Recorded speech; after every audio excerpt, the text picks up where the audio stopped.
Good evening, everyone. On behalf of the IEEE Women in Engineering Student Branch Affinity Group of Sabarikam University of Sri Lanka, it's my pleasure to warmly welcome you all to the panel discussion of Aurelia 2.0. Before we begin today's discussion, let's take a moment to explore more about Aurelia 2.0. IEEE Women in Engineering Day 2026 is celebrated worldwide under the theme Technology with Purpose, Innovate Responsibly. In line with this global celebration, the IEEE Women in Engineering Student Branch Academy Group of Sabarikam University proudly presents Aurelia 2.0 as its officially WIE Day initiative. Aurelia 2.0 consists of a pitch competition, a panel discussion, and a WIE Day celebration aiming to inspire innovation, leadership, and community engagement among future professionals.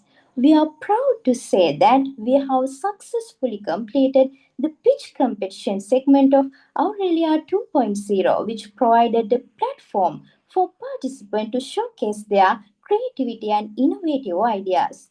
Today, we are excited to continue this journey with the panel discussion where our speakers will share their experiences, perspectives, and valuable insights with us. To begin with, I would like to extend a very warm welcome to our guest, panelists, and all participants who have joined us today. First, I would like to warmly welcome Dean of the Faculty of Computing, Sabarikam University of Sri Lanka, Professor BTGS Kumar sir.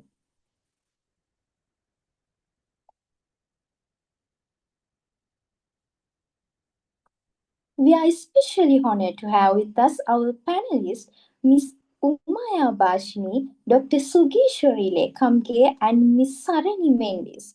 Thank you for accepting our invitation and for taking the time to share your knowledge and the experiences with us. I would also like to extend a heartfelt welcome to all participants who have joined us today. Thank you for being a part of Aurelia 2.0, and I hope everyone enjoys an insightful and inspiring session.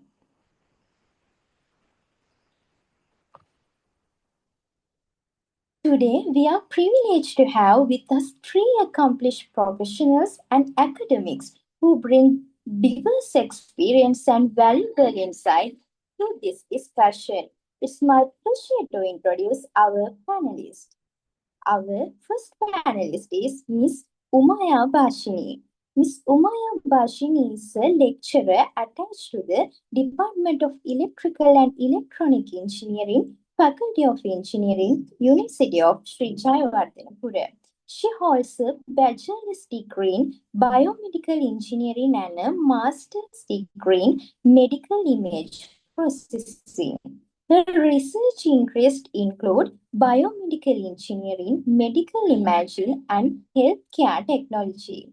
She is an IEEE senior member and IEEE volunteer leadership training graduate. She currently serves as the secretary of the IEEE Women in Engineering Sri Lanka section and has previously held several leadership positions within the IEEE community. In recognition of her volunteer contributions, she has received the WIE Volunteer Award in 2023. Thank you, Ms. Umaya Bhashini, for joining us today. Our second panelist is Dr. Sugeeswari Lekamge. Dr. Sugeeswari Lekamge is a senior lecturer in the Department of Computing and Information Systems, Faculty of Computing, Sabarikam University of Sri Lanka. She completed her undergraduate studies at the University of Peradeniya and obtained both a Master of Engineering and Doctor of engineering degrees from Nagaoka University of Technology, Japan. She has served as the head of the Department of Computing and Information System more than 3 years and has played a key role in enhancing computing and information systems education. Her research interests include affective computing, biomedical engineering, and information systems management. Through her teaching, research, and leadership, she actively promotes the ethical and responsible use of technology to create positive social impact. Thank you, Dr. Sugeeswari Lekamge, for joining us today. Our third panelist is Miss Sarani Mendis.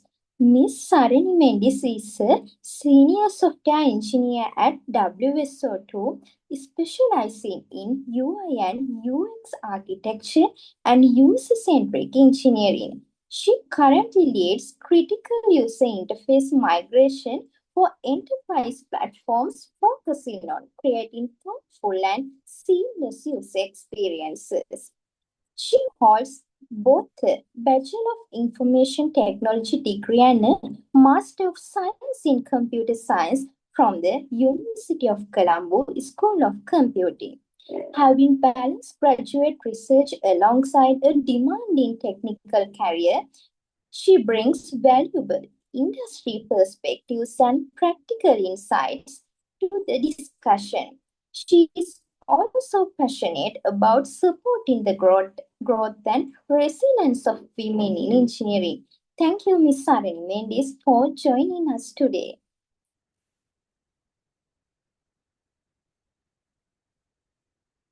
To guide today's discussion, we have Ms. Madara Gallage, an undergraduate of the Faculty of Computing, Sabaragama University of Sri Lanka. Without further delay, I would like to invite Ms. Madara Gallage to moderate today's panel discussion. Over to you, Ms. Madara. Good evening, everyone. Thank you, Savindi, for the kind introduction. It's my pleasure to moderate this panel discussion today as part of IEEE WIE Day 2026, Aurelia 2.0. First of all, I would like to warmly welcome our respected panelists again and thank them for being here with us today. Our discussion today focuses on the important theme empowering women in STEM, leadership, innovation, and the future. STEM continues to shape the future, and the contribution of women in science, technology, engineering, and mathematics is essential for creating innovative and inclusive solutions. So, without further delay, let's begin our discussion. To begin our discussion, I would like to ask a question from all our panelists. What does women's empowerment in STEM means to you, and why is it important today? To start, I would like to invite Dr. Sugeeswari to share her thoughts. Okay, thank you very much, Madara, and thank you very much, Savindi, for the generous introduction, and a very good evening.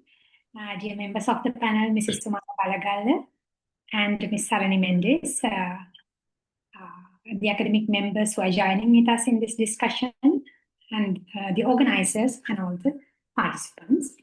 So actually you are organizing this panel discussion under the theme Empowering Women in STEM, Leadership, Innovation, and the Future. So this is in line with the IEEE WIE Day celebrations, which is themed with technology with purpose, innovate responsibly, inspire globally, lead with integrity. So your question is, what is meant by empowering women in STEM and why it is important, right? Actually, here in this forum, I'm representing the academia. I'm representing the state university system. Basically, the prime duty being teaching or the research and knowledge dissemination. And as I see, the most of the participants here might be the undergraduates, maybe from the computing faculty or from other faculties, I guess. So empowering women in STEM. So as I see, it is something beyond teaching and learning, beyond learning. So we have to create equal spaces for the women to learn, to innovate, and also to take the lead and make decisions. So as you correctly mentioned, Madara, now STEM is becoming everything. So it could be the transportation sector, or it could be the agriculture, the industry, or the governance and management. STEM is being applied, being used everywhere. So we have to have the active participation, the engagement of women in designing solutions for these problems that we are facing as a society. So they should be given the opportunity to apply technology in finding these solutions. So I think this theme also well aligns with the vision of the UGC, the University Grants Commission, and also the CGE, the Center for Gender Equity and Equality, which is the implementation of arm of the UGC Standing Committee on Gender Equity and Equality. So if I recall, if I have a look at the vision of the UGC, it is to become a globally recognized leader to promote and regulate equitable and quality higher education that drive innovation and the knowledge economy of Sri Lanka. So with that, to me, what is meant by empowering women in STEM is basically making or creating an equal space for them. Beyond learning, they should be actively engaged in providing solutions for the pressing societal and local and global challenges. Thank you. Thank you, Dr. Sugeeswari. Now I'll pass the question to Ms. Sarani.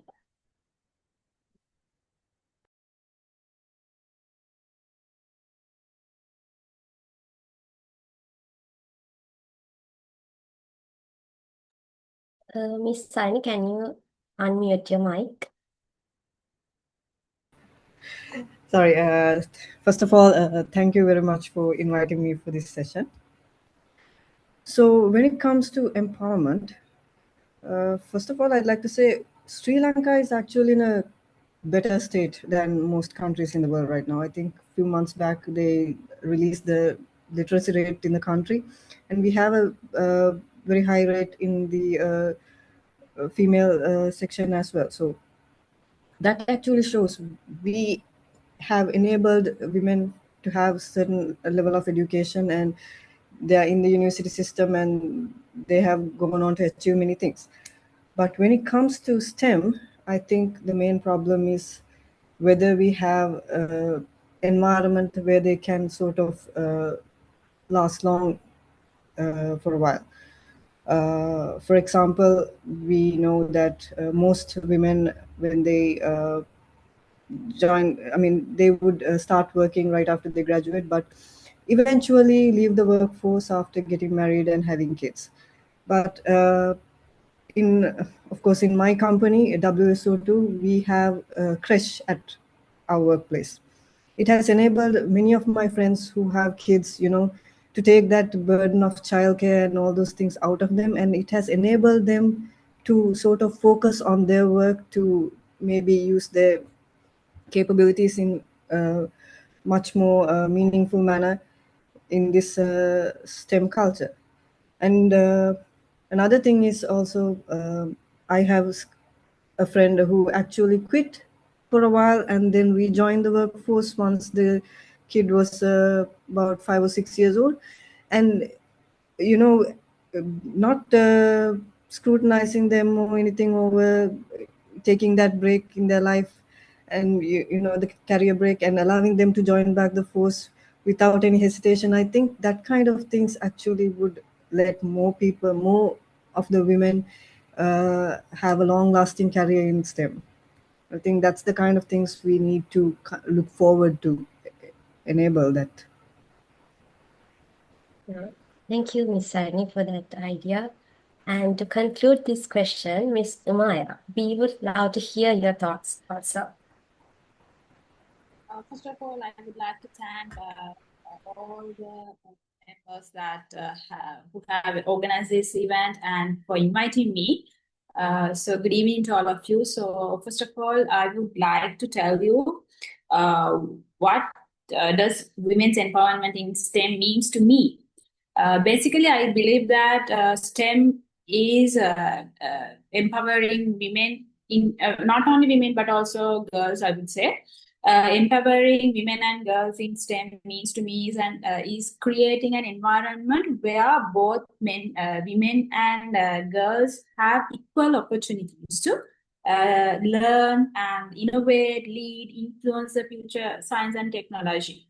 As an academia in an engineering faculty in Sri Lanka, where usually the male undergraduates are comparatively higher than the female undergraduates, I have seen the disparity of the genders. However, I would like to highlight that the students who have enrolled to engineering, the female students, they are equally capable and talented as male undergraduates. So there is no difference between their their talents.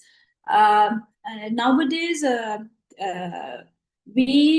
most of the communities and even the government and other social influencers, they are trying to increase the number of women in STEM fields. But I see a problem there because even though the number is increased, we are not ensuring that their voices are heard, or else their contributions are recognized. Also, we have to give the access to all the opportunities for growth and leadership. But I see a lag there. Most of the time, like for an example, let's say there's a male and female leaders in the same position. But if there is kind of a teamwork or an opportunity comes up, then most of the technical parts will be led towards the male instead of the female. But I don't think that that is kind of a necessity to do so.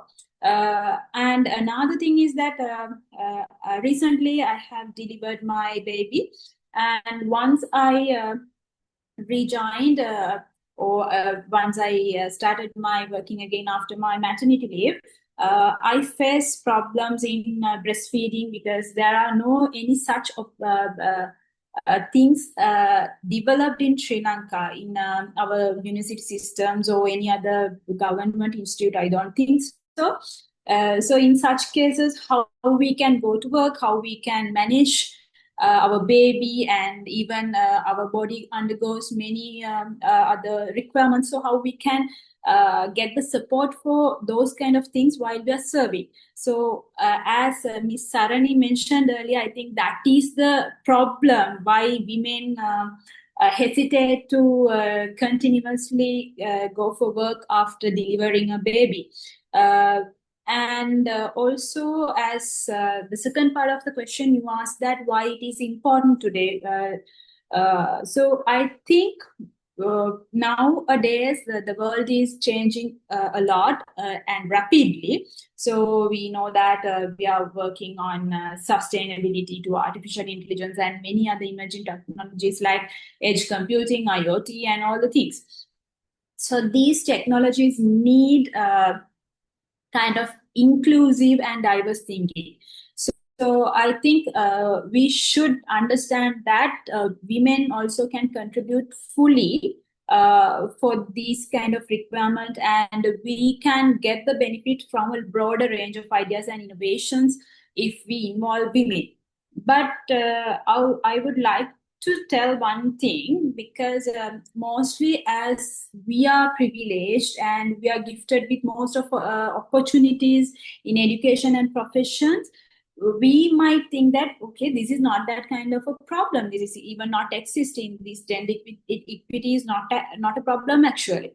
But we are just looking within the bubble we are living in. We might not even realize what kind of problems the girls and women are facing out of this bubble. So we need to break this bubble and go out and look the people mostly in the rural areas, what kind of problems they're facing, and mostly the female or the girls are not given the opportunity for education. So those kind of problems are still existing, but we're not seeing. So I think we have to think about that aspect, and we should also not just focusing on increasing the number of women in STEM, but also we should make sure that their voices are heard and they are given the opportunities. And I think the broader range of ideas and innovations that come from women are also important in today's technical landscape. Thank you. Thank you, Ms. Umaya. Now moving forward, I would like to direct my next question also to Ms. Umaya. You have been actively involved in IEEE WIE leaderships and professional communities. So, from your experience in IEEE WIE Sri Lanka, how do professional communities help women develop leadership and technical skills? Okay, so to answer that question, I will just quickly highlight my roles in IEEE so that you guys can understand what I have actually been doing. So currently I'm serving as a secretary of the IEEE WI Sri Lanka section, and previously I have served as the secretary of the IEEE Sri Lanka section, and also as the chapter chair of the IEEE Engineering in Medicine and Biology Society, and many other roles. So beyond Sri Lanka, I have played some roles. So through all those roles, I have understood that all these professional communities are giving a platform where women can connect, collaborate, and also we can learn from each other. So that I see as a plus point when we are involved with these kind of communities. Even through IEEE WI Sri Lanka section affinity group, I had the opportunity to work with inspiring leaders, not only within Sri Lanka, but beyond Sri Lanka. And also, I have involved in organizing impactful initiatives and engage with professionals from both academia and industry. That is very important for undergraduates. Also, I think you should realize that it's not just about your academia. Once you step into the industry or once you choose a profession, it is really important to keep up the balance. If I take IEEE Sri Lanka, WI Sri Lanka section, we are organizing Global Glow, called with WIE, We Connect, We Navigate, Power Up, and many other events that empowers the girls with knowledge, experiences, and also those platforms are giving the opportunity to connect with inspiring leaders in the field. And not only WI Women in Engineering Sri Lanka section, the technical chapters and also the subsection, all these communities are organizing such events. So I would like to invite all the participants who have joined today to take a look into these and engage with these communities so that you get the max out of those events. And apart from that, I would like to highlight that maybe now to organize this event also, there are some student volunteers engaged and they have this experience. But this is not where you should stop. You should go beyond this university level and get engaged with the Sri Lanka section level. And not only IEEE, but also there are some other communities as well. You can select whatever the community you are in, but make sure that as a girl or as a woman, one day your voice is heard, and the opportunities and experiences you had, you share them with the juniors or the youngsters, so that they can also get inspired from you. So the same thing is happening now. So all the people who are engaged with IEEE WI Sri Lanka section, they are organizing impactful initiatives and giving opportunity to undergraduates and the girls, especially to shine. So that's my answer for that question. Thank you. Thank you, Ms. Umaya. Now, I would like to bring Ms. Sarani into the conversation. With your experience as a senior software engineer in the technology industry, how has the technology industry evolved in terms of opportunities and inclusivity for women over the past few years? Well, Madara, first of all, I'm kind of happy to say we are now hiring more female employees in most tech companies now.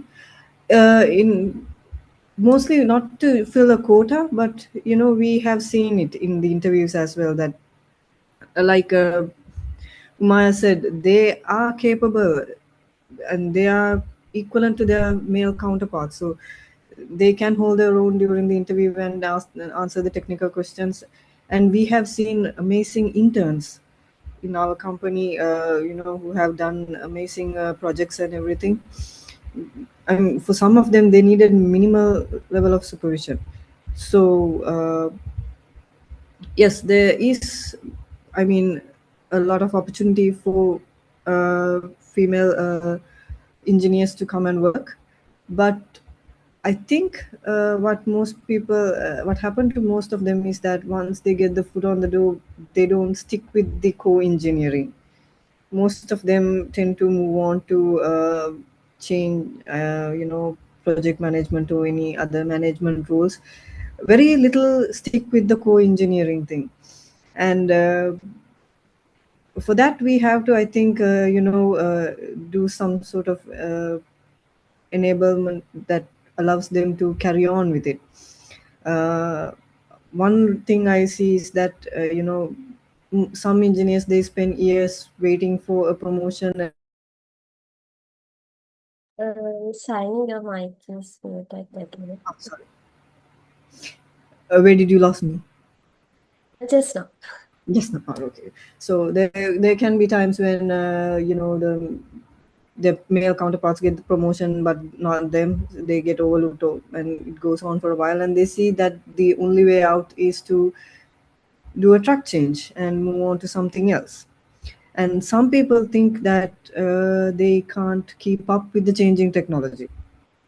Of course, with the AI, most people think we're gonna get laid off very soon, but trust me, it's not going to happen. I don't think it'll happen because there's a certain level of knowledge that we have it's in our head, and you still have to be there, have to have certain kind of sense to give the sort of a decent prompt to the AI to actually build something. So you have to have that certain level of knowledge as well. So I think we need to sort of provide necessary trainings, maybe give them proper visibility. That way they can sort of take the ownership of their work and get highlighted, and maybe feel motivated to stay on track and do that. And I, for one, have been fortunate enough to have worked with a lot of leads and managers and directors who have stuck with the engineering, and I'm very glad I had them as role models to look up to. And I hope the participants here also get to have them as well. Okay, thank you, Ms. Sani. And my next question is for Dr. Sugeeswari. Madam, university play a major role in shaping future professionals. So what role do universities play in encouraging young women to pursue STEM careers?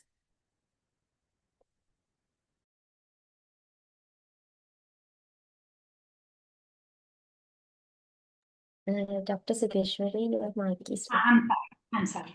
So you're asking me the role, you're asking about the role of universities in encouraging young women to pursue careers in STEM, right? So here I believe universities are playing a transformative role, right? So through which they transform the potential or the aspirations into capabilities and also we can say as professional identities. So in that sense, the universities are playing a transformative role, right, in turning the potentials or the aspirations into professional identities. So here, aligning with the theme, also I would like to reflect on the Kannangara vision. Actually, most of the participants here, I guess, are undergraduates from computing faculty, SUSL, or some other faculties, or from some other universities, maybe, I guess. So you all are reaping the benefits of free education. So I would like to make this an opportunity to recall or reflect on the vision of the Kannangara vision. Right? Firstly, it was it means that the individuals must be helped to achieve the highest degree of physical, mental, and moral development. So here we are focusing on the physical development, the mental development, plus the moral development, of which he is capable, irrespective of his wealth or social status, right? So I would like to reflect on this vision, the Kannangara vision. Firstly, it is meaning that the individuals must be helped to achieve the highest degree of physical, mental, and moral development, of which he is capable, irrespective of his wealth or the social status. And secondly, so here, I'm sure that most of you might have visited the IEEE website, so you have been working with various initiatives in IEEE, so which is mainly focusing on harnessing the power of technology for the well-being of the society, for the well-being of the nations. So, in this vision, second, it is meaning that the individual, as a result of his education, should be able to use his abilities for the well-being of the nation. So, I'm not sure whether, even though you are benefiting from the free education, you may not be well aware of this vision. So I would like, I request you to recall on this, this idea, right? And when we discuss about the role of the universities in encouraging young women to pursue careers in STEM careers. So as the universities, we do have the responsibility to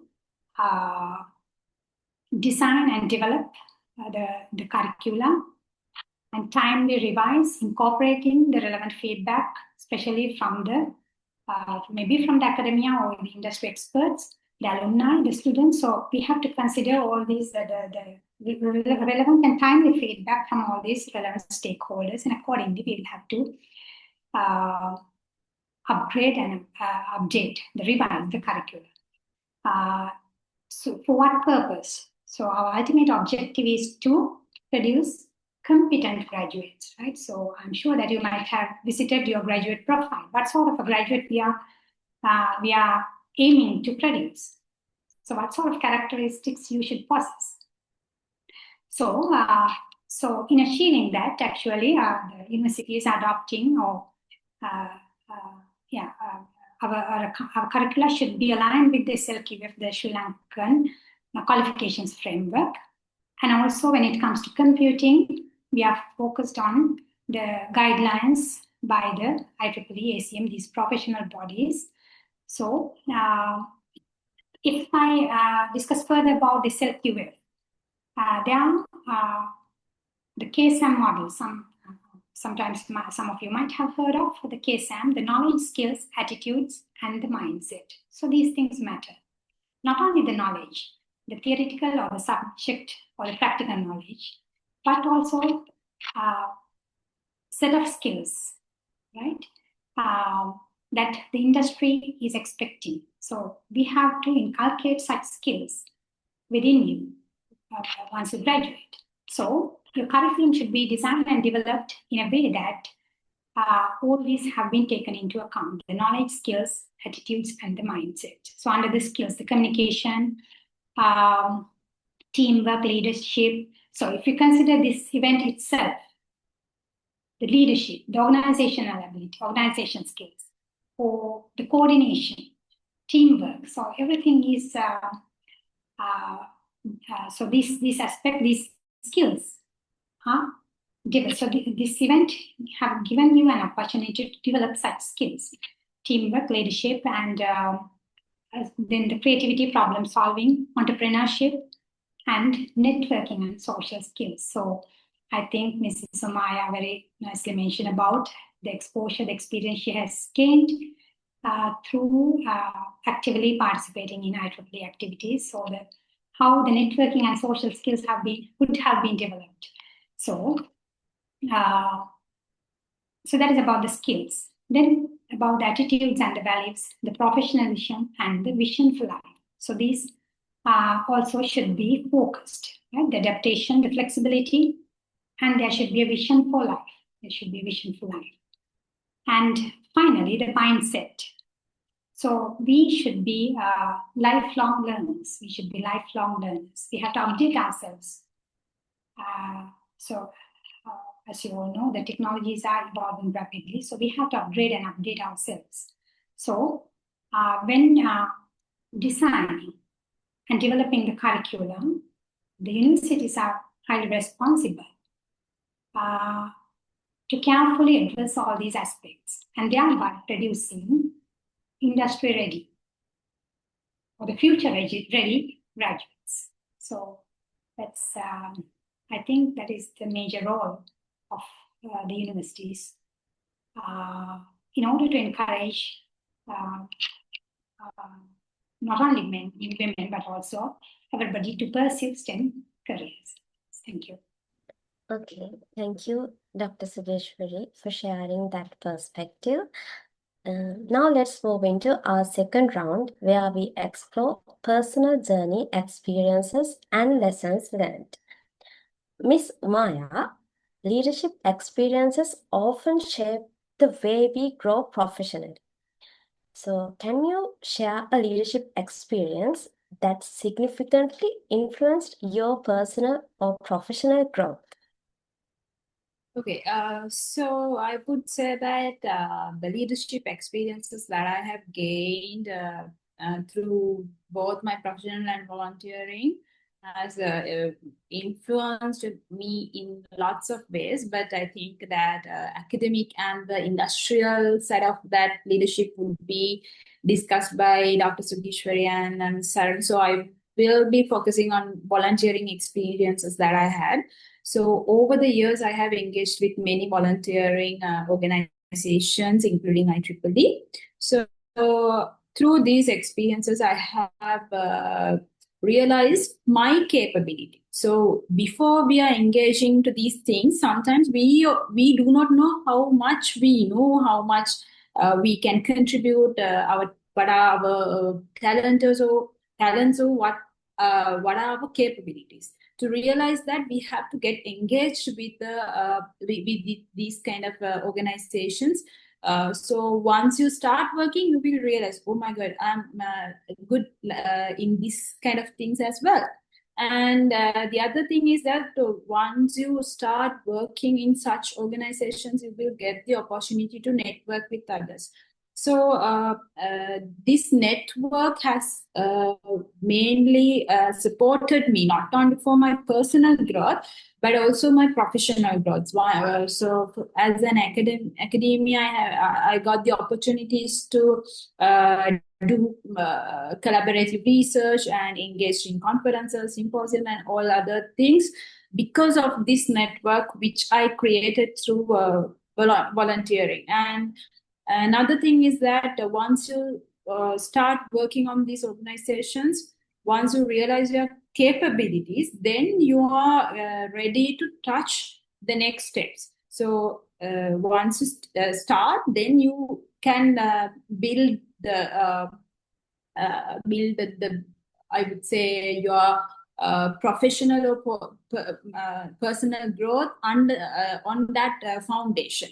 So yeah, of course, the leadership experiences that I have in volunteering have shaped my personal and professional growth. And basically, I would say the most important thing that I have learned through these role is how to manage the time.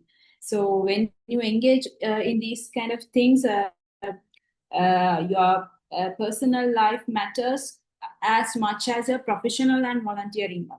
So it is important for a girl or a woman. I think it is a bit harder compared to a male because of the role of mother and a daughter and a sister, because in countries like Sri Lanka, the culture is like it is arranged in a way that we have to contribute a bit more to the family. So I have learned how to manage all those things, and while fulfilling my volunteering roles, how I can equally or contribute to my professional growth, and also how to manage the family. So as a girl, it is important for you guys to understand, once you start working, it is very important to balance all these things. So yeah, so I think these leadership experiences have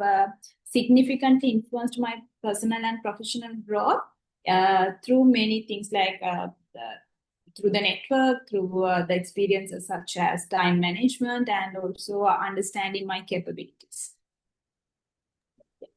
Thank you, Ms. Umaya, for sharing those inspiring experience. And following that, I would also like to ask you, what is one lesson from your professional journey that you wish you had known earlier? So one lesson from my professional journey, I would say the importance of networking. So even though I was kind of an open girl, when I started working, I hesitated to talk to the senior lecturers and get engaged with them. Ask them how to do this, or what kind of experience you had in doing this kind of a task also. So because we are trying to maintain a gap in between the seniors and juniors, and we are kind of hesitate. So I think that was one of the things that I should have dropped at my career at the very beginning, because now I'm when I need kind of an advice, or when I need to share something with the experienced senior, I just do not I do not hesitate. I just go to them and I ask them, so I have this kind of a problem, madam, I facing this kind of a an issue, how we can find a solution for this. So by experience, they know how to address that particular problem in a good way, and their experiences are very important. So that is one kind of advice I would say we should follow whenever we have a kind of a problem, we have kind of an issue, and not on issues or problems. When we achieve something, we should inform them. So that is not happening. So if I get an award, I should go and tell, so I got this award, sir, madam, I got this award, or this kind of an achievement I had. So it is important to let them know that we are capable, and also when we are facing any kind of issues, we should get the advices from them. So I would say my lesson that I should have learned at the earlier stage is to break the gap between the junior senior levels. Thank you, Ms. Maya. Ms. Sarani, software engineering is a field that continues to grow rapidly. So, can you share your journey as a woman in the software engineering field and the key challenges you faced along the way? Well, to start off, when I first joined, I didn't feel any different than my male counterparts when I was working. But over time, you used to see how the environment may change for them and not for me. So one of the things is that you have to always, keep up to date with the technology and everything. Just make sure that you might not they like I don't remember who actually mentioned that, whether it was Umaya or Dr. Sugeeswari, that there's a chance that the boys get the more technical stuff and the girls get the sort of managerial work more. It happens, most of the time. Boys get the best features and stuff to develop, and we get sidetracked and maybe second level tasks to do. But the thing is, you show up and you do it. You do your task, and you have to, maybe you have to do double the amount of work, but you show up and do that. And I think that usually helps, because then they start trusting you, and they will obviously give you the opportunity to maybe take on more important features and all. And it's very important for you to take the ownership of those tasks and carry on. And always try to like I said, keep up to date with the technology. Always try to read blogs. There are thousands of blogs in Medium. Subscribe to these areas that you are interested in, because that's what I do. I keep a reading list, and I take it a habit that to read about 2-3 articles every day on UI UX to see what are the new trends. So I'm always up to date when it comes to I don't know whether I'll be able to apply them, but it's my job to keep up to date and be prepared for anything that comes in. And Umay also mentioned that how we have to maintain work-life balance. And I actually did my master's while working a full-time job, and I'm really lucky, because at the time my team at Pearson, they were really nice. And because I know I had friends who were working at companies who, and their leads, they weren't very supportive. They would just as she was about to leave for lectures, they would assign a big bug for her and ask her to deliver it within time and like that. But mine was a completely different story. My lead would ask me about, will start from 4 p.m. asking me whether I booked the cab when I'm leaving.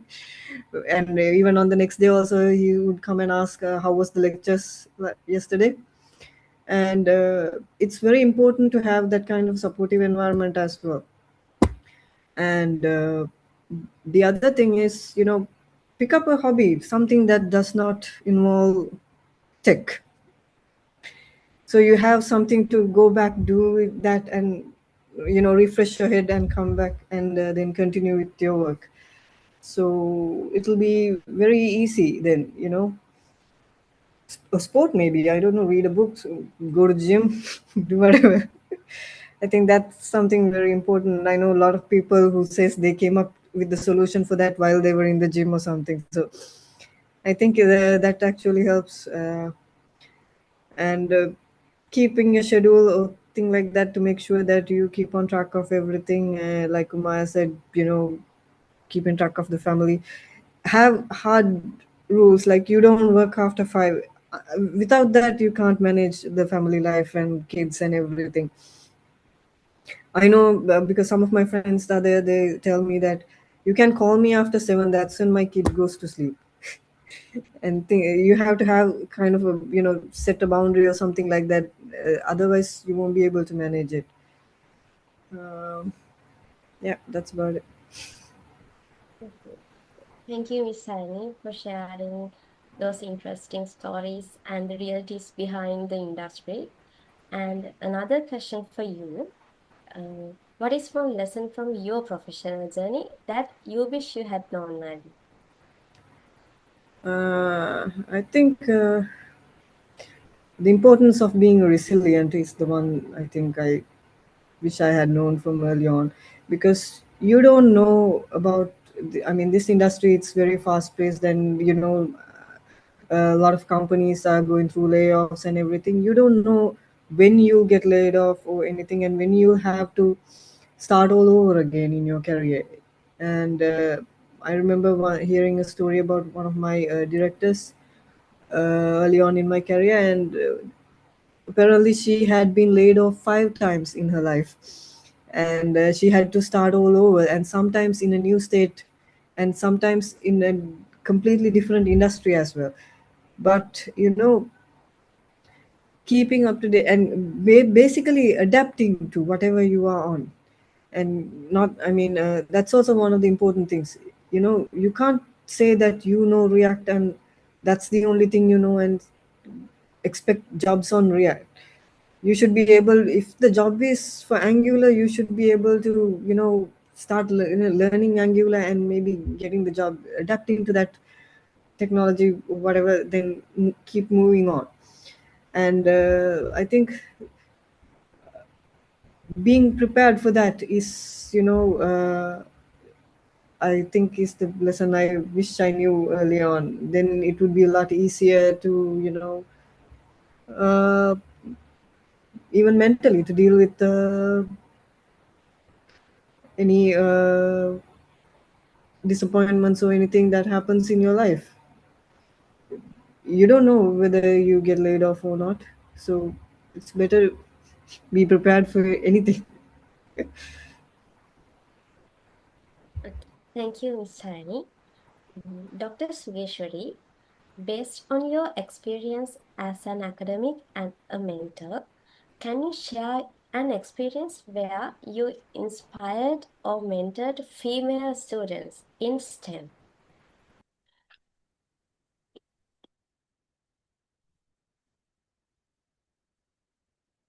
Dr. Sugeeswari, you're muted. Oh, I'm sorry. Yes, so let me begin with one point that Umaya mentioned. So once you mentioned that at times you were quite hesitant to meet the lecturers or the seniors and to get things clarified. So the same thing actually we are experiencing here. And we in our curriculum, we do have, for example, the capstone projects, the community projects, and the final year research projects. And with related to several other courses, we are giving several assignments for the students. So something I see, especially in female students, they are quite reluctant, quite hesitant to openly discuss the issues they face. If they need any clarification, quite hesitant. But if we are providing a supportive learning environment, we are providing a supportive learning environment in which the students feel safe, that it is okay to go meet madam and get this clarified so we can proceed, we can move forward. So actually I have had many opportunities, and I was serving as the head of the department for more than 3 years actually, and very recently only my term was over, and actually it was a very challenging period, especially because we being a department at the Faculty of Applied Sciences, then we moved as a faculty with very limited human resources, very limited physical resources, but a huge number of students. And so likewise, a very challenging period. And somehow, now, if we are providing the students with a supportive learning environment where we could mentor, we could guide the students in a very structured way, so we do have experience that the students are succeeding really well.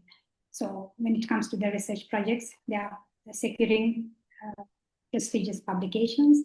And when it comes to projects, as Umaya mentioned, so you might have won several prestigious awards by doing certain projects. So the students are sharing such success stories with us.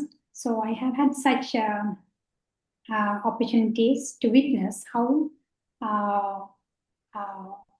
through mentoring and guidance and supervision, so we can guide the students towards their success. And sometimes they end up with pursuing postgraduate studies and in successful careers in the software industry. Yes. Thank you for sharing that, Dr. Sugeeswari. And my next question is, what challenges do students, especially women, face in STEM education today? Okay, the question is for me, right? Yeah. Yes, the challenges faced in STEM education. It's basically, so I think Sarani mentioned about these rapid advancements, the evolution of technology, especially when it comes to AI, the generative AI. So I think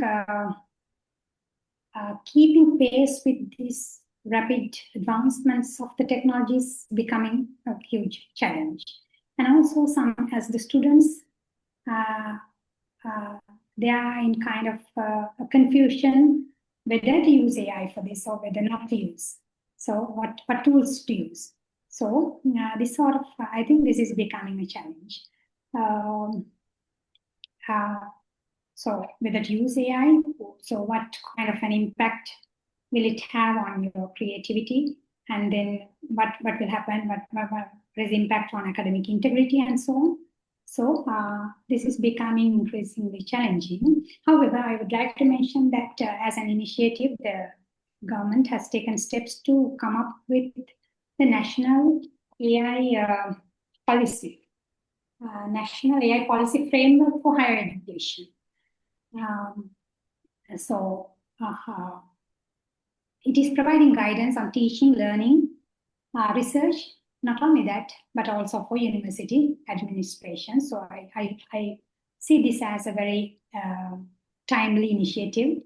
The launch of this national AI policy framework to overcome such challenges. And in addition to that, I think both Umaya and Sarani mentioned about certain unconscious biases. Such social factors are existing. So that can be considered as another challenge. Yes.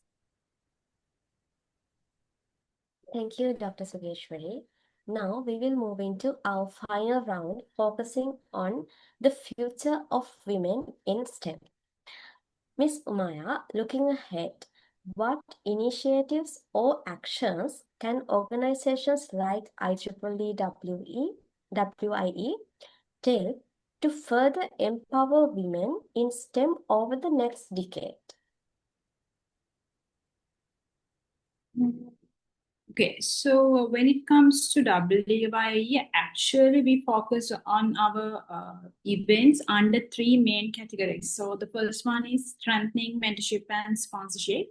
So the events we are organizing, such as We Navigate and Power Hour, these programs are these events are organized to empower the younger students through mentorship, and also we are trying to connect the youngsters with the senior academics and the industry personnel, so that they can share their experiences with these young people, and also create a network that they can get the support. So we will be continuing this, maybe with the rapid changes happening in the industry and even in the academic landscape. We might change the way we are doing it, but of course the direction won't be changed. So of course we'll be strengthening the mentorships and sponsorship programs to support the students. Secondly, we are, as I've said, we are just if we looking within the bubble we are living in, then we might not realize that there are girls outside this bubble who really need the support. So of course we should outreach the schools and to the underserved communities where girls need the support. So in the next decade, I think that is one of the main tasks that we have to focus on, and we should all of us should get engaged with, because now there are lots of facilities with these fast internet connections and everything. If the people or the girls are privileged with these basic requirements such as a phone and internet connection, then they have the opportunity. If they need, they can even do self-studies also. But believe me, there are people who have no access to such. So we have to find them and support them. And the third thing is that we have to create opportunities for women. As I've said at the very beginning, we are focusing on increasing the number of students who are taking STEM fields, but also the profession maybe. But they're not given the equal opportunity to lead the technical projects or do research collaborations or engaged in innovative initiatives. So Ms. Sarani also said that in the industry, they have faced such issues.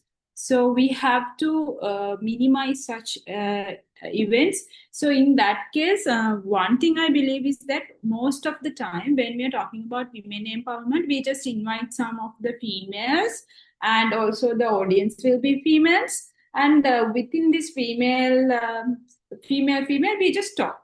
But we never try to get the opinion from the male partners, or invite them and see their perspective. We do not try to make them realize what is the importance of women in tech is.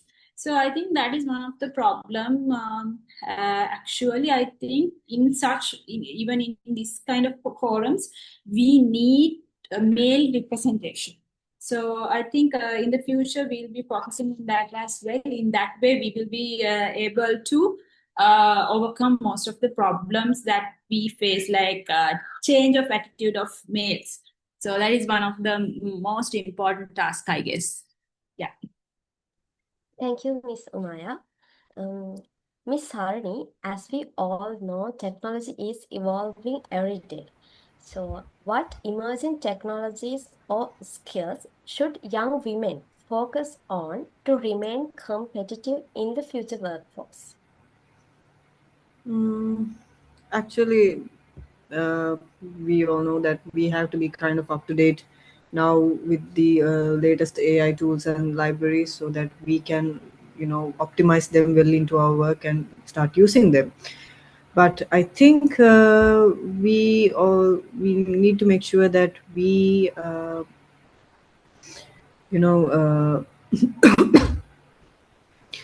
have the co-understanding of all these the theoretical parts as well, and these like I said before, all the updated these basically you need to make sure that you can survive without AI as well, not letting the AI do the work, the whole work. For example,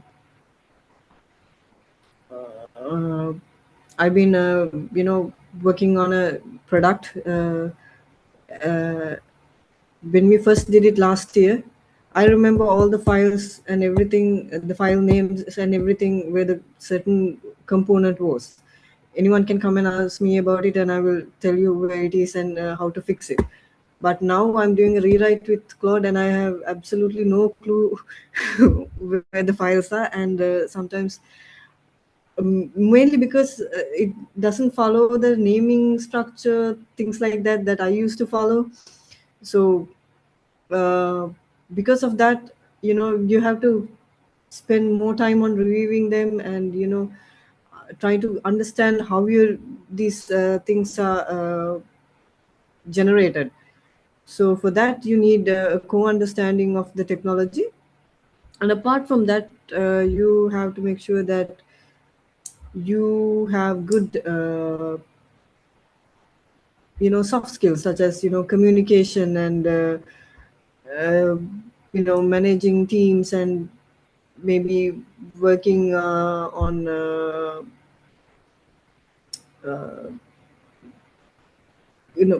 collaboration and things like that. You have to improve those kind of skills mainly, I think, if you want to survive in this industry. Thank you, Ms. Sarani. And my next question is for Dr. Sugeeswari. How should universities adapt their teaching and learning approaches to prepare students for future STEM careers? I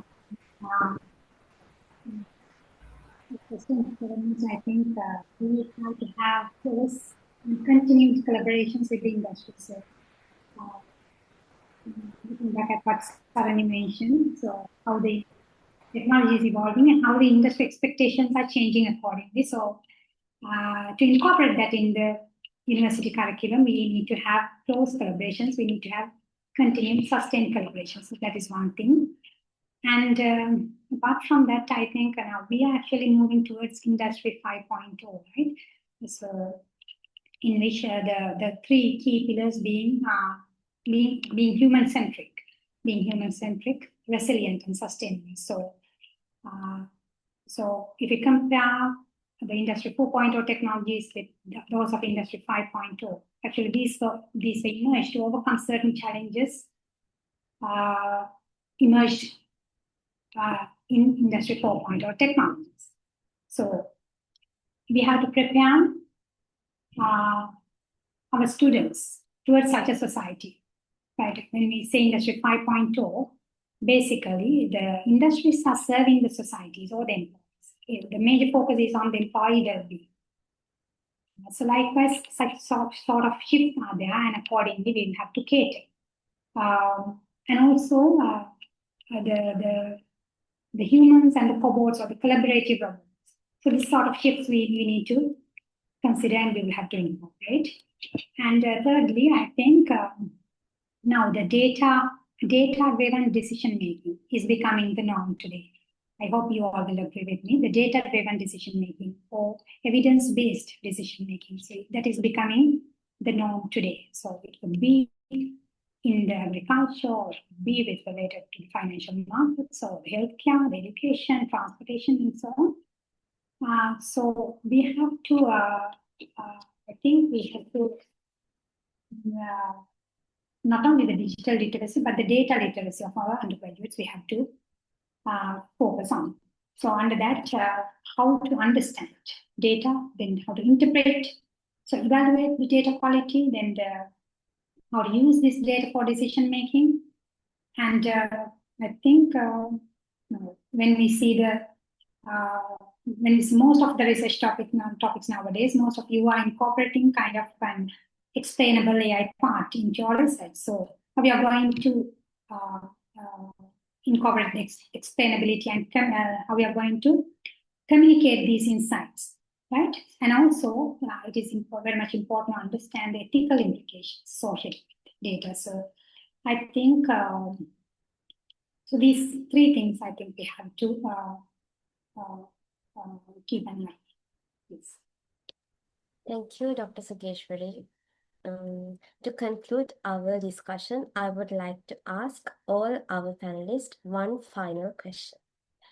If you could create one change to accelerate gender equality in STEM, what would it be? Let me start with Ms. Umaya.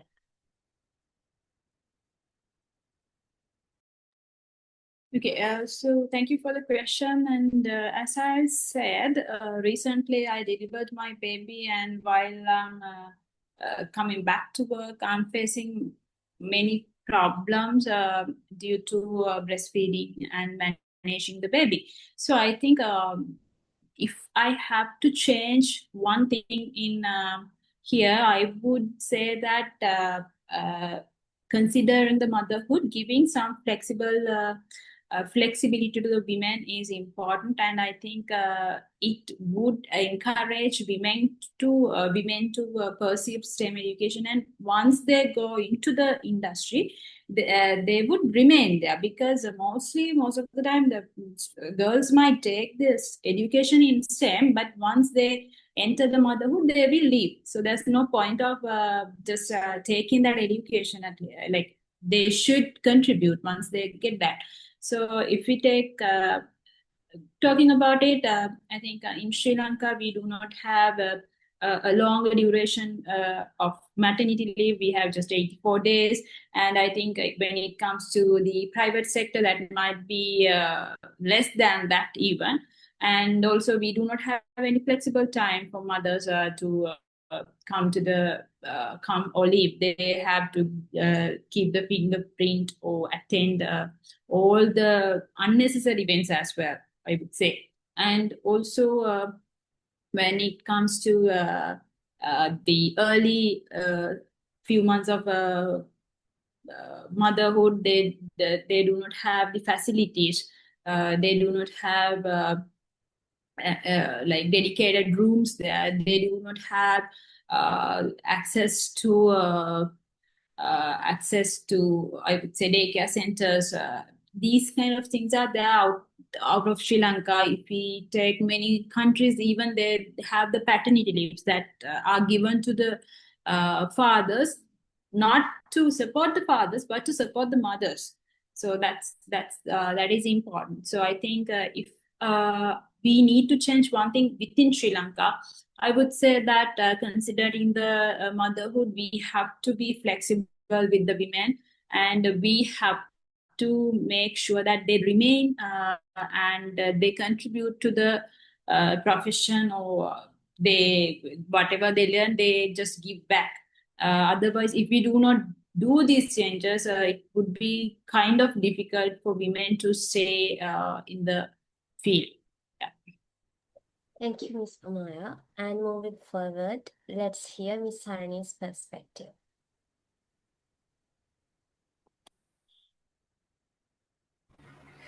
So I think everyone here has probably heard the saying that be the change you want to be.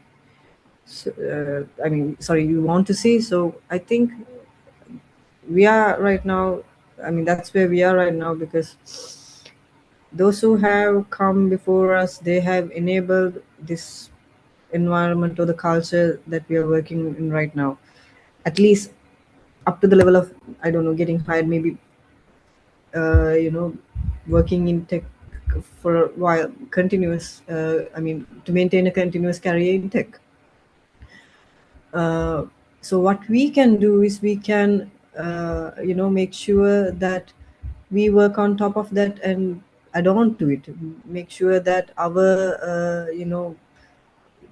the girls who are coming after us, we are giving them a platform to make themselves visible, take ownership of the features, give them the opportunity maybe we never got. I worked in 4 different companies, and I've had role models, both positive and negative. I've seen who I want to be one day and who I certainly never ever want to be as well. And those kind of things, based on them, I've learned what to do if you want to create a thriving environment for women to succeed. And I think that's one thing. And the other thing is, like Umaya said, we always discuss things. This one is mostly women discussing among themselves, so it's not going to work. We have to have a male counterpart in here as well, and that's the only way I think we can create that, make them understand that the value of us. For example, if you say, I do UI UX work, and in UI UX we create these things called personas to understand the users. So women are a female persona is a very important persona in when it comes to creating user journeys and all, because how a woman uses an app is different than how a man uses it. So if we can acknowledge that when it comes to building an app, we should also start acknowledging women's voice within the boardroom or meeting room, or any other technical discussion as well. So their perspective matters, and I think understanding or making the rest of the community understand that is what we have to do. And if we can enable those things, I think we are on to a good place in future. Thank you, Ms. Sarani. And finally, let's get Dr. Sugeeswari's view on this. Yes, so this is about to accelerate gender equality in STEM, right? To accelerate gender equality. So I totally agree with both of you, Umaya and Sarani. So if you consider this forum itself, so here we can see the representation from the academia, the industry. And as students, I think, now, if you consider your journey, it would have been better if we could start this from the school level. But if not, starting from the undergraduate level, now you are doing, now when it comes to the selection of elective subjects or going for specializations, if you had received kind of a mentorship, then when you are doing projects, community or capstone project or the research and industry related research. So if you had received that structured mentorship, and then thereafter, when you are stepping into, when you are seeking for internship opportunities, and upon graduation, you are going to start your career, and thereafter also throughout your career progression, if you consider. So, in this entire journey, in the several milestones, if we receive this mentorship, now if we simply consider this event, this forum, this panel discussion as a just one-time intervention, rather than, being such a single one-time intervention, if we could come up with an ecosystem where we could sustain, where we could continue this, I think that would be really beneficial, especially in the field of STEM. And as Sarani mentioned, the visibility of role models. Sometimes our students might be lacking. So through such collaborations in between the academia, the industry, the professional organizations, I think if we could develop such an ecosystem, that would be helpful in accelerating gender equality in STEM, I guess. Thank you, Dr. Sugeeswari. Before we conclude our session, we will now move into the Q&A session. We would like to open this opportunity for our audience to interact with our panelists. If you have any questions, please feel free to ask.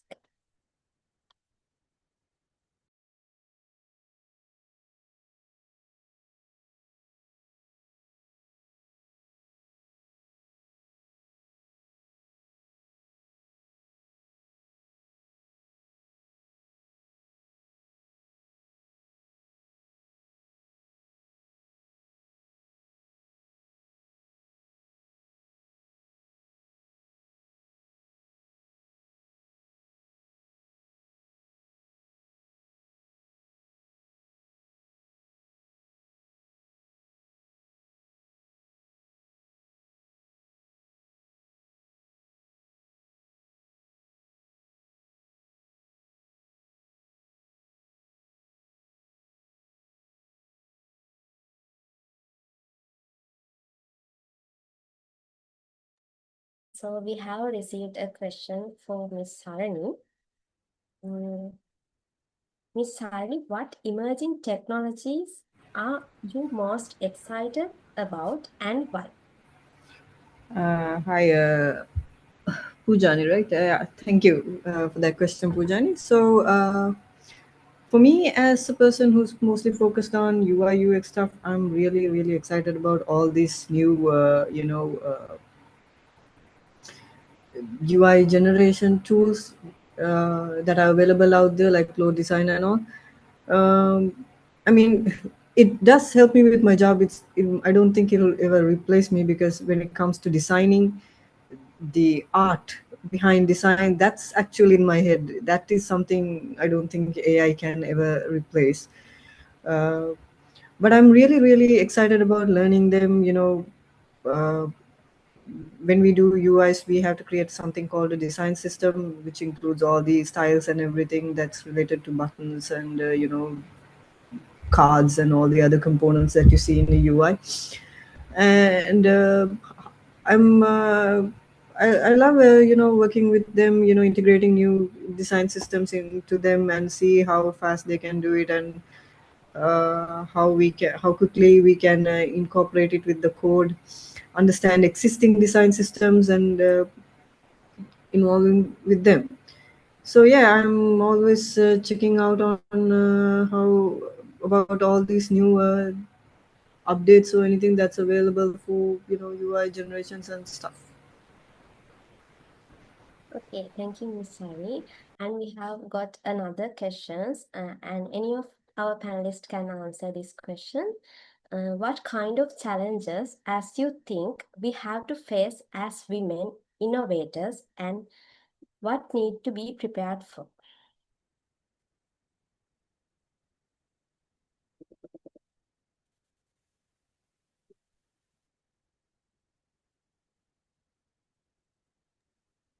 Yes, let me add a few insights on that.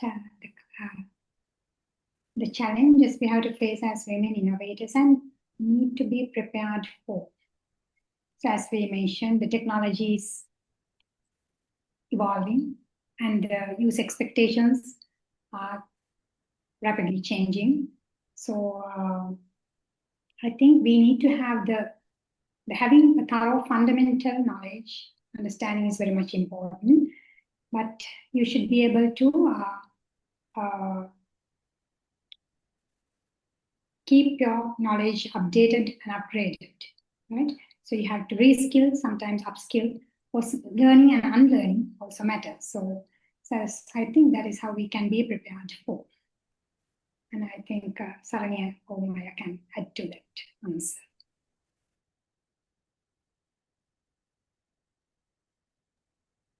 So I will add one of my experiences here.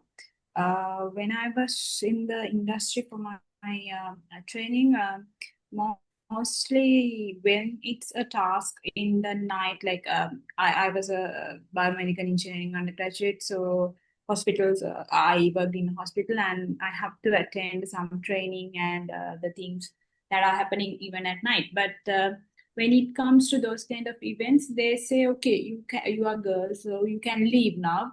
The others will take care of it. So I think that is one kind of challenge, because whatever has happened there at that duration or the night, we won't be able to get to see that or learn it. So it is the perspective of the persons we are working. They think that we are girl and we are lacking behind or we are lagging behind. So even whatever the problems we do not have, they think, okay, they are girls, they have the problems, so they have leave early. So it's one kind of a thing that I think one of the most difficult challenge we face, the perspective of or perspective about us, about the people around us. So that is one of the most difficult challenge, because due to that, we will be having many problems, like we won't be getting the chances, we'll be we'll be kept out. So to make sure that that is not there, and as innovators we get the challenge, we get work on the challenges and contribute, we need to make the people around realize that we are capable. So I think for that we have to come forward and talk for ourselves. So that is I think many girls do not do that. They do not talk for themselves. They just take whatever given. So instead of that, I think we have to raise our voice for ourselves and get the opportunities. We have to get any opportunity, and we have to face the challenges. Otherwise, always will be kept out by the others around us. So to add on to that, I think one of the things is that, as Maya also mentioned, I think it's called credibility. If you do something, there's a possibility they will ask you whether you actually did this. because in my case, it actually has happened at one company after I joined. I think it was really, I was very new at the time. I don't know why. I mean, if it was after a while and they asked me that question, I wouldn't have minded that. I would have actually thought, I must have been really bad at my job. That's why they asked me. But I remember I fixed a bug and they are in the middle of the night, and then I sent the pull request, and the next day this person asked me whether I got help from my brother. The reality is that my brother doesn't even know React, and I actually did it on my own, and uh, that's the thing. So it can happen to you. It's there, not just in the workplace, but it can happen with the innovation as well. When you come up with a really good idea, a research idea, or some innovative thingy, they will question whether you actually came up with it on your own. So for that, be prepared to anticipate that and be prepared to explain the thing properly. And in my case, I was actually able to explain how I came up with the bug, the fix for that bug. And that was actually how they believed, kind of started to believe that I actually fixed the bug. And after that, for a research or innovation, I think being able to explain the problem or the what you're trying to solve, coming up with those the research questions and everything, being able to basically knowing the whole thing backwards and forwards, and being prepared to explain it at any given point is, I think, how you can actually make it work. I know it's a lot of work, but you have to kind of face it and do it, I guess. You have to do more work. Thank you, Ms. Sarani. And as there appear to be no further questions, we will conclude today's Q&A session. Thank you so much to all our panelists for sharing your valuable experiences, ideas, and inspiring messages with us today. And I would also like to thank the IEEE WIE Affinity Group at Sabaragamu University of Sri Lanka for organizing this meaningful event and everyone who joined us today. I hope this discussion has inspired all of us to contribute toward a future where everyone has the opportunity to learn, lead, and innovate. Thank you, and I will hand over the session back to Savindi.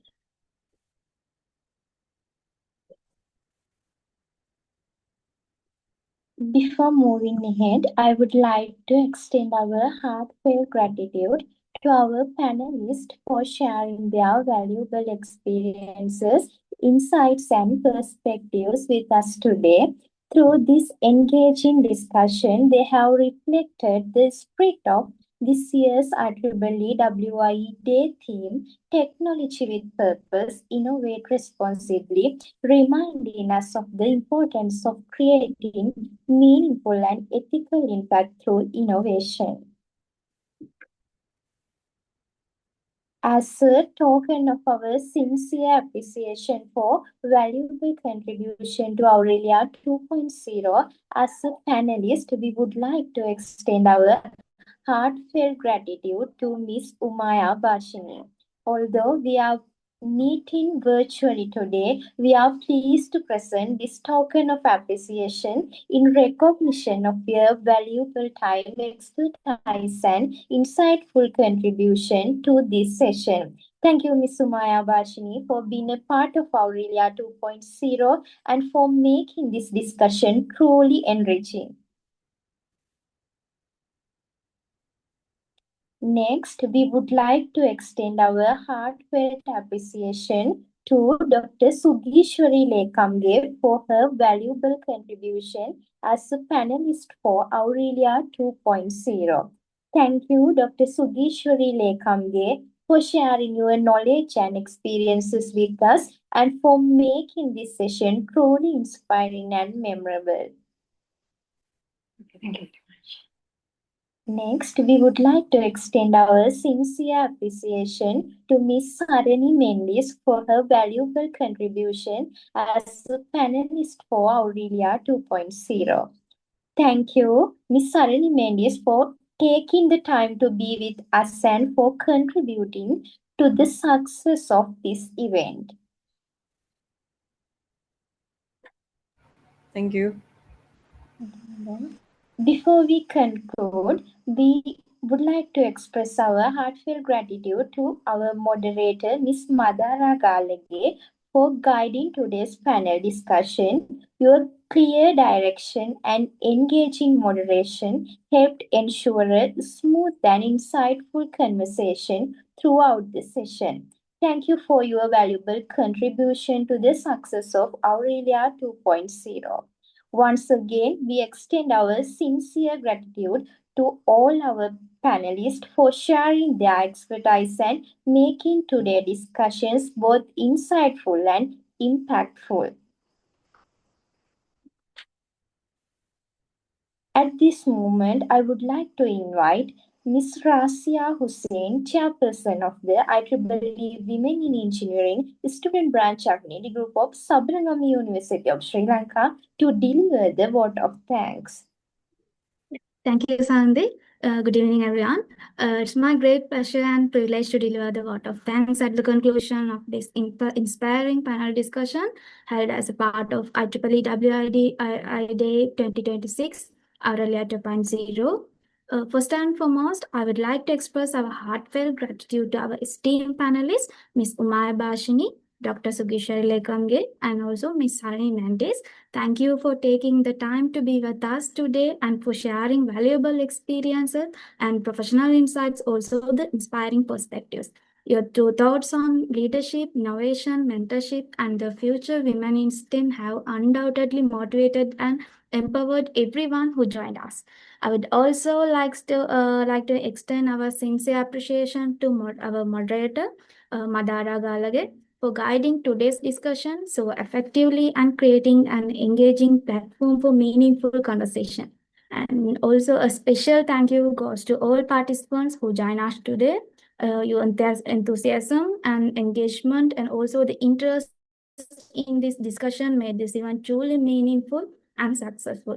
I would also like to recognize the dedication and hard work of the organizing committee and all our volunteers. The commitment and the teamwork made Aurelia 2.0 possible.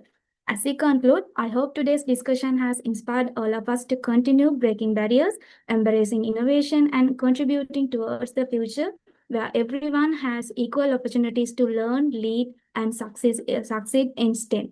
Thank you once again to everyone who contributed to the success of this event. Have a wonderful evening. Thank you all. Thank you, Ms. Rasia. We have now come to the end of today's session. Before concluding, we would like to invite our guest, panelists, and everyone present to join for a group photograph and capture the moment of Aurelia 2.0. I kindly invite, turn on your cameras. I will count 1 to 3. Okay. 1, 2, 3. Thank you for being with us today and for making Aurelia 2.0 a success. We hope this discussion has inspired all of us to continue innovative, responsibly, and creative, meaningful impact through technology. Have a wonderful day ahead. Good night, everyone. Thank you very much.